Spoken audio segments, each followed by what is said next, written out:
Left 4 Dead, this is a very interesting zombie series. As with all other series by Valve, they can't count to 3, they ended at 2, so there's only Left 4 Dead 1 and 2.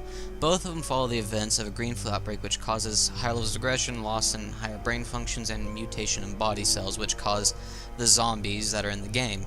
Now, both of them are very simple. It's only getting from point A to point B. Both of them only follow 4 survivors, and you're going with them through each map. And really all you have to do is go from point A to point B, and point B is always a small little safe house where you can like resupply, get more ammo. And what was interesting about this is that each person can carry different guns. One's an assault rifle, one's shotgun, one's sniper rifle, so each person kind of has a role. You could say one's maybe more up close, one's more sniping. And what makes this interesting is you'll go through hordes of zombies just to get there, and even though you go through hordes of zombies maybe here, if you replay that level, that same spot where you had a horde of zombies, you might not have that many. And what was neat was that one spot, like, you might get attacked by a tank here, and then like later you'll get attacked by the tank somewhere else. Sometimes there's some areas where the tank will come in more, but it usually varies, and that's what was really interesting about this, especially since there's different types of zombies. They add a little bit more in Left 4 Dead 2, but not so much. As I said, they're basically both the same game, just with different characters and different levels.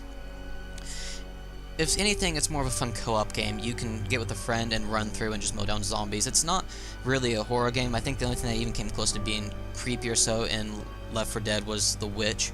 She's kind of the one that you'll be walking around, you'll start hearing her cry. And she's something you don't want to bother, because if you bother her or shoot her, she'll attack you, and she always goes after the one who bothered her. So you don't want to be that guy. And what was neat is you can kind of compete in this game, I could say, like who killed more zombies, who did more damage to the witch. That was something I always found myself looking at the end of each game. The game doesn't really hold up in the aspect of multiplayer. There's a game mode where like 2 people can play the zombies, 2 people can play the survivors, and you're just going back through the maps. Some of the maps were memorable, like in the first one there was an airport, which was probably my favorite, and the second one there's a carnival, which is probably one of my other favorites.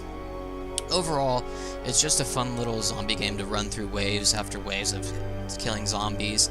That's really all that this is remembered for, is just co-op with friends. And overall, there's not much to say about Left 4 Dead. It's a very simple game. If you like playing these types of games where you have to get through hordes to get to your next point with friends, this game is for you.